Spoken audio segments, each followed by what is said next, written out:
السلام علیکم، welcome to done stories channel. کہانی شروع کرنے سے پہلے ہمارے چینل کو سبسکرائب کریں اور بیل بٹن دبا کر تمام ویڈیو نوٹیفیکیشنز آن کر لیں۔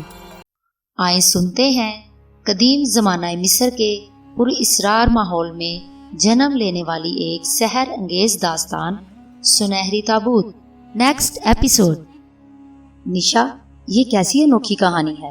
یوں لگتا ہے جیسے ہمارے درمیان کوئی انوکھا رشتہ ہے، شاید مصر کا رشتہ۔ میرے منہ سے کوئی آواز نہ نکل سکی، پھر اچانک جیسے بم پھٹا، ہم دونوں اچھل پڑے۔ لیکن یہ ڈور بیل کی آواز تھی۔ پاشا پھیکے سے انداز میں مسکرا دیا، پھر باہر چل پڑا۔ کچھ لمحوں کے بعد وہ دو افراد کے ساتھ اندر داخل ہوا۔ یہ ایک ہوٹل کے آدمی تھے جو بہت سے پیکٹوں سے لدے پھدے آئے تھے۔ کھانا آیا تھا۔ ان کے جانے کے بعد پاشا برتن سجانے لگا۔ میں نے اس کی مدد بھی کی۔ ہم کھانے سے فارغ ہوئے کہ پاشا کے موبائل پر اشارہ ہوا اور پاشا نے موبائل آن کر لیا۔ دوسری طرف پاشا کا ماتحت احمد ہنس رہا تھا۔ سر، میں نیو لائن سے بول رہا ہوں۔ ہاں احمد حسن، بولو۔ سر، وہ کوٹھی طویل عرصہ سے ویران پڑی ہے۔ چونکہ اس کے آس پاس اور کوئی عمارت نہیں، اس لیے وہاں کی سرگرمیوں کے بارے میں کچھ معلوم نہیں ہو سکا۔ کیا لگی ہوئی آگ بجھ گئی؟ پاشا نے پوچھا۔ آگ؟ احمد حسن نے سوال کیا۔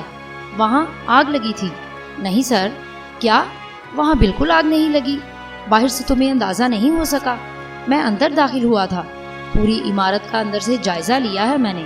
آگ نہیں لگی، بالکل نہیں۔ وہاں سوکھی ہوئی جھاڑیاں بکھری ہوئی ہیں، سب جوں کی توں ہیں۔ اوہ! پاشا کے ہونٹ سکڑ گئے۔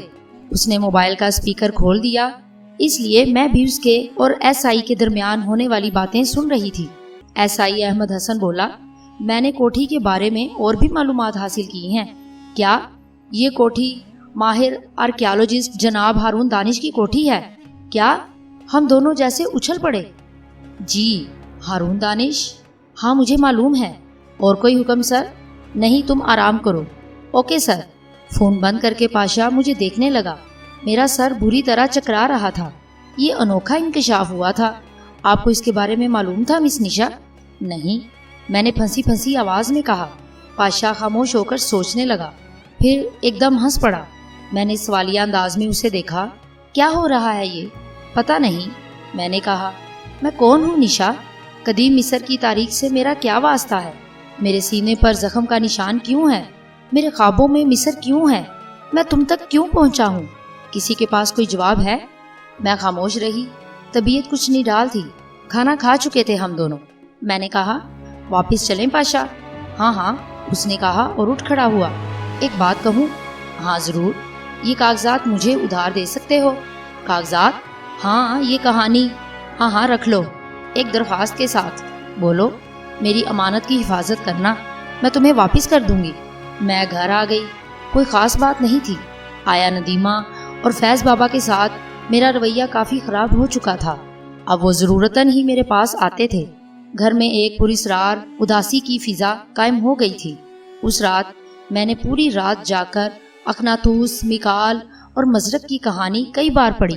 ایک لمحہ نہیں سوئی۔ پتہ نہیں ذہن کہاں کہاں بھٹک رہا تھا۔ نزائلہ کی لاش میری ہمشکل تھی۔ اس کے بعد کے پراسرار واقعات، ڈیڈی کی گمشدگی، پھر میرے بارے میں پراسرار انکشافات، اور پھر پاشا، بالکل اتفاقیہ ملاقات تھی۔ احمد جنیدی کا واقعہ۔ میرا ذہن معاف ہونے لگا تھا۔